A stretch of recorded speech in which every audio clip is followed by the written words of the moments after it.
Welcome back to Touchables. चलिए आज बात कर लेते हैं एनबीएफसी के बारे में, नॉन बैंकिंग फाइनेंस कंपनीज, और साथ साथ कुछ और भी जानकारियां साझा करेंगे जो आपको मदद करेगी इस पैंडेमिक में। तो सबसे पहले नॉन बैंकिंग फाइनेंस कंपनियां, जो नॉन बैंकिंग फाइनेंस कंपनियां कार्यरत है आज की डेट में मार्केट में, वो क्या है। एक्चुअली नॉन बैंकिंग फाइनेंस कंपनियां एक प्राइवेट लेंडिंग फर्म्स हैं। ऐसी बहुत सारी नॉन बैंकिंग फाइनेंस कंपनियां आ गई हैं। हालांकि रिजर्व बैंक ऑफ इंडिया का इस पे स्ट्रिक्ट गाइडलाइंस है, इनको फॉलो करना है उस गाइडलाइंस को, और ये रिजर्व बैंक के अंडर में आते हैं। लेकिन बैंकिंग से जो नॉर्मल नेशनलाइज्ड बैंक्स है उनसे इनकी बहुत सारी चीजों में, बहुत सारे रूल्स पॉलिसीज में छूट है, बल्कि आरबीआई की तरफ से, लेकिन बहुत सारे रेस्ट्रिक्शंस भी हैं इनके ऊपर। तो इसमें मैं आपको बताना यह चाहता हूं कि जो एनबीएफसी से आप छोटा मोटा लोन लेते हैं, छोटी जो मोबाइल एप्लीकेशंस है, वो भी एक लेंडिंग कंपनी होती है और वो भी एक नॉन बैंकिंग फाइनेंस कंपनी ही होती है। बहुत सारे बड़े फाइनेंस कंपनीज भी हैं, एनबीएफसी हैं, जिनका काम है लोगों को लोन देना on the basis of their CIBIL records. कई एनबीएफसी तो सिविल भी नहीं देखती हैं और वो लोन लोगों को देती हैं। अब उनका प्रोसीड्योर मोबाइल के थ्रू एक तो है, एक आपके डॉक्यूमेंटेशन के बिहाफ में आपको देती है। वो अगर उस सिटी में वो अपने जो कलेक्शन एजेंट्स है उसकी टीम उसके पास है, वहां पे वो प्रॉपरली काम कर रही है, तो वो उस शहर में प्रॉपरली फुल फ्लेज में काम करती है और लोन सर्व करती है। जैसे मान लीजिए बहुत सारी कंपनियां हैं जो दिल्ली में, फरीदाबाद में, गुड़गांव में काम कर रही है, लेकिन वो यूपी के किसी छोटे शहर मुरादाबाद, बरेली, या बिहार के किसी छोटे शहर, या झारखंड के किसी छोटे शहर में वो कार्यरत नहीं है, तो वहां पे वो फाइनेंस नहीं करेंगे। अब मामला लोगों के लिए आज के डेट में क्या समस्या बनी हुई है, जो लोगों ने एनबीएफसी से फाइनेंस कराया हुआ है, छोटा हो या बड़ा हो, कैसा भी लोन हो, उस लोन को फाइनेंस कराने के बाद लोग छोटा छोटा जो ईएमआई बनता है उसे वो रीपेमेंट करते हैं। लेकिन इस पैंडेमिक ने लोगों का रेगुलराइजेशन जो था, पेमेंट्स का शेड्यूल जो था, वो उसको क्या बोल सकते हैं उसे, डीरेगुलराइज कर दिया। डिसकंटिन्यू भी बोल सकते हैं, लेकिन उसे डीरेगुलराइज कर दिया। अब लोगों के ईएमआई पेंडिंग होने लगे, लोग उस पर कई सारे पेनाल्टी फी जो लगते हैं वो उससे परेशान होने लगे। अब एनबीएफसी कंपनियां एक प्राइवेट लेंडिंग फर्म है, एक इंडिविजुअल लेंडिंग फर्म, आप ऐसे समझ सकते हैं कि एक इंडिविजुअल लोन देने वाली कंपनी है। इनके पास 50 करोड़, 10 करोड़, 5 करोड़, 20 करोड़ से ये कंपनियां स्टार्ट होती है, नॉन बैंकिंग फाइनेंस कंपनियां। बहुत सारे 100 करोड़ के भी है, लेकिन ये 5-5 हजार, 50-50 हजार करोड़ की तरह, ये बैंक्स की तरह नहीं है जिनके पास ऑलरेडी लोगों का सेविंग्स अकाउंट में, एफडी में पैसा पड़ा हो। इनके अपनी कैपिटल होती है।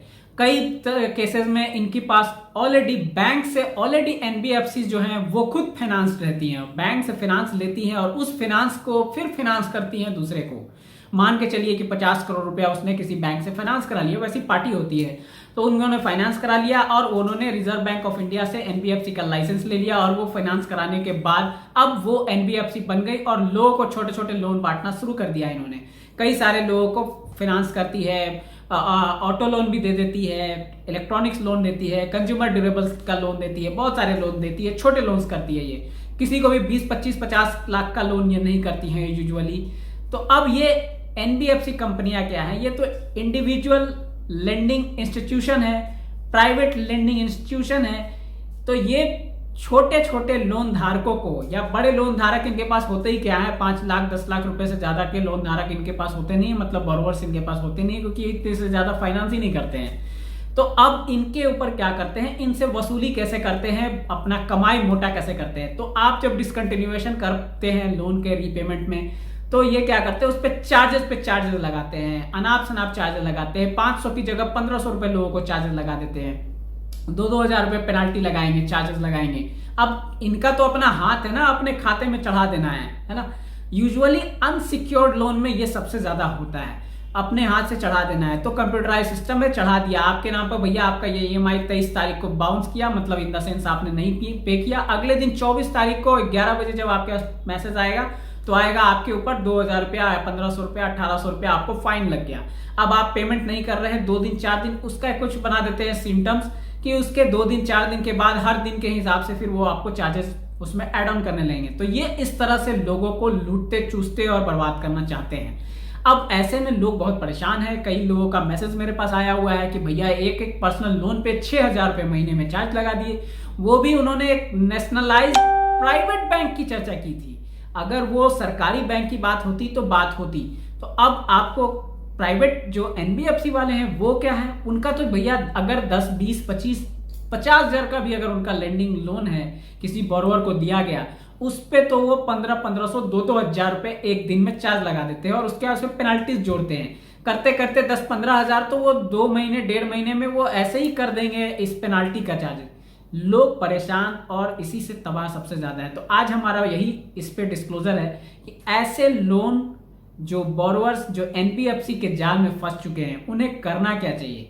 उन्हें उनके प्रीपेमेंट्स को फटाफट से शेड्यूल करके या तो दे दीजिए, या अगर आप एलिजिबल नहीं हो रहे ऑब्वियसली तो आपके ऊपर ये पेनल्टीज चार्ज हो रही है, आप उनके साथ रूल्स एंड रेगुलेशंस के अकॉर्डिंग बात कीजिए। हालांकि वो आपसे जब फॉर्म फिलअप कराते हैं तो ही आपसे उस वक्त सारी चीजें एग्री करा लेते हैं, लेकिन उस एग्रीमेंट का कोई वैल्यू नहीं होता है लीगली।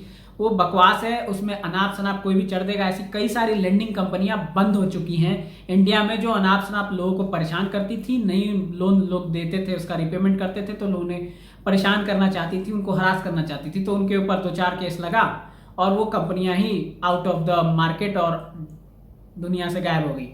तो ऐसा ही है, अगर आपके साथ भी ऐसा हो रहा है तो आपको थोड़ा सा फाइट करना होगा उनके साथ, उनको ये करना होगा। हालांकि वो सुनेंगे नहीं इतनी आसानी से। आपको रिजर्व बैंक ऑफ इंडिया के रूल्स एंड रेगुलेशंस के अकॉर्डिंग उनसे बात करनी होगी। वो रूल्स एंड रेगुलेशंस भी हमारे चैनल पे जल्दी आ जाएगा आपकी मदद के लिए।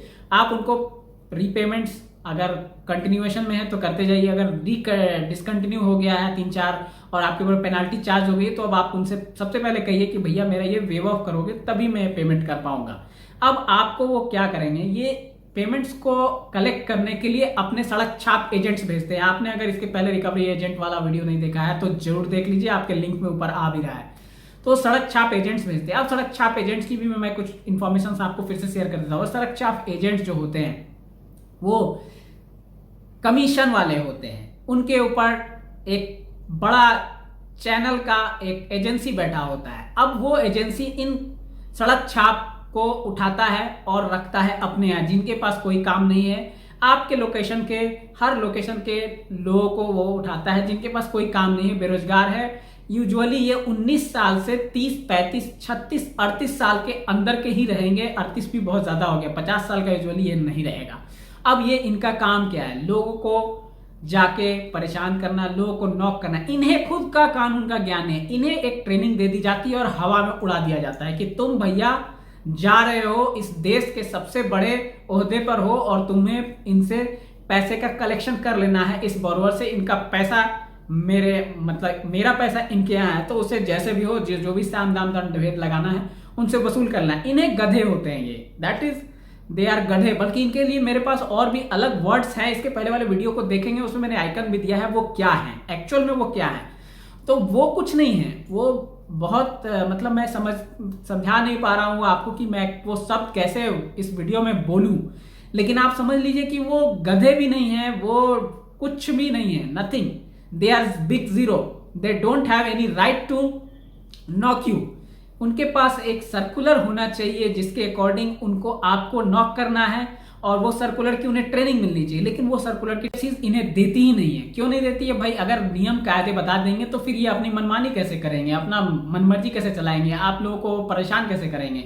तो इनको उस कारण से वो रूल्स पॉलिसीज बताई नहीं जाती और ये इतने पढ़े लिखे भी नहीं होते हैं कि ये आपसे उस अकॉर्डिंग बात कर सके। रिजर्व बैंक ऑफ इंडिया का स्ट्रिक्ट गाइडलाइंस है, कलेक्शन एजेंट्स हायर जरूर किए जाए, उनसे कलेक्शन के रिगार्डिंग जो काम होता है वो कराया जरूर जाए, लेकिन उनकी एक स्ट्रिक्ट गाइडलाइन पूरी लिस्ट है कि उनको क्या क्या करना है, कितने से कितने बजे फोन करना है, कितने से कितने बजे नॉक करना है, कैसे क्या करना है, उनके पास आईडी होनी चाहिए, बहुत सारे रूल्स पॉलिसीज। लेकिन इसमें से ये कुछ भी फॉलो नहीं करते, इन्हें कुछ बताया नहीं जाता है क्योंकि इन्हें तो उंगली टेढ़ी करके पैसे वसूल करवाने हैं इनसे, बोरोवर से।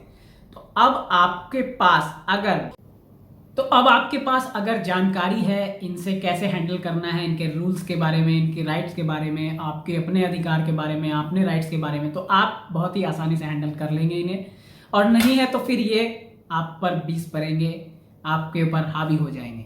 तो आपको अब करना क्या है इस कंडीशन, तो तो आपको क्या करना है इनके साथ, तो सबसे पहले तो आपको इनका जब ये फ़ोन करे या आपको नॉक करे तो इनसे इनका नाम पूछे। हालांकि नाम भी फर्जी बताते हैं, ये कितने फेक काम करते हैं 1 बाय 1 मैं वीडियोस दूंगा। आप अगर फॉलो करेंगे इस वीडियोस को, हमारे चैनल को, तो आपको बहुत सारी जानकारी मिल जाएगी।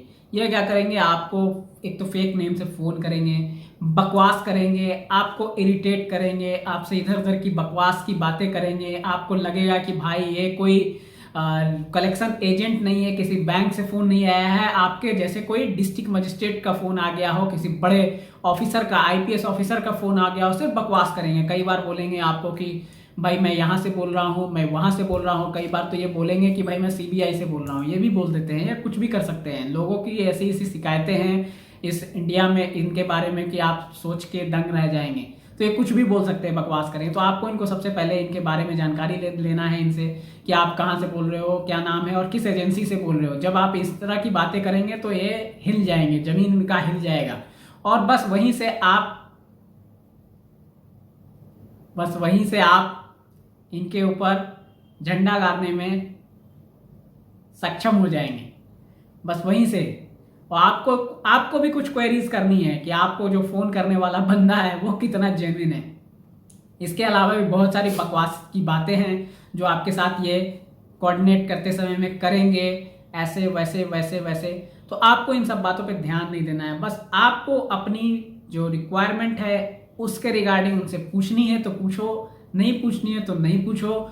और उनको बोलो एक शब्द, अगर आपने बैंक से फ़ोन किया है तो आप अपनी बैंक का, अपनी जिस बैंक का आप नाम ले रहे हैं, जिस बैंक से आप बोल रहे हैं, उस बैंक का ब्रांच हेड का मुझे नंबर दीजिए, मैं उनसे बात करूंगा। और इनसे इनके जॉब आईडी का आप आईडी लीजिए, मतलब इनके जॉब का जो प्रोफाइल है उसका एक आईडी जनरेट होता है कि कौन सा जॉब करने वाला बंदा है, उसकी आईडी है, उस आईडी से उसका पूरा प्रोफाइल होता है। तो आपको इनसे इनकी जॉब आईडी मांगनी है, बल्कि अगर हो सके तो इनसे आप इनका आईडी कार्ड का फोटो बोलिए व्हाट्सएप कर दो। इसके बाद यूजुअली आपके साथ बहस होगी, बकवास होगा और फोन कट जाएगा। ऐसे में अब आपको क्या करना है, अगर फोन कट गया तो आपकी बल्ले बल्ले कोई बात नहीं है, आपका फिर काम बन गया। और अगर ये बकवास कर रहे हैं तो फिर आप इनका फटाफट से कस्टमर केयर नंबर पे, जो भी बैंक एनबीएफसी है उसके कस्टमर केयर नंबर पे फ़ोन लगाइए और बोलिए ये फ़ोन कर रहे हैं और हमें परेशान कर रहे हैं। और इससे भी नहीं हो तो आप इन्हें मेल ड्रॉप करिए। अगर ये बैंक वाले हैं तो फिर आपका यहीं पे मामला ठंडा हो जाएगा, एनबीएफसी वाले हैं तो नहीं होगा, फिर आगे आपको थोड़ा सा और आगे स्टेप्स बढ़ना होगा। और वीडियोस में हमारे साथ आइए, हम आपको और भी जानकारी देंगे। ये वीडियो बहुत ज़्यादा लंबा हो जाएगा अगर मैं इससे ज़्यादा जानकारी दूंगा। ओवरऑल मैंने आपको जो भी बताना था इसके बारे में बता दिया। टेक केयर, और अपनों को ये वीडियो जरूर व्हाट्सएप ग्रुप्स में शेयर करिएगा। क्या पता है कि आपके लिए कितना बड़ा पुण्य कहलाए और कौन आपकी जगह पे मदद की इच्छा में या मदद की कामना में बैठा हो कि किसे इस वीडियो से आपकी मदद पहुंच जाए। आपको क्या पता है आपके दोस्त, रिश्तेदार, परिचित किनको इस वीडियो की, हमारे वीडियोस की ज़रूरत है, तो उनको व्हाट्सएप ग्रुप्स में डाल दीजिए। आपका क्या जाता है, किसी का भला हो जाता है। आप भी पुण्य के भागी हो जाते हैं और हम भी पुण्य के भागी हो जाते हैं। Take care.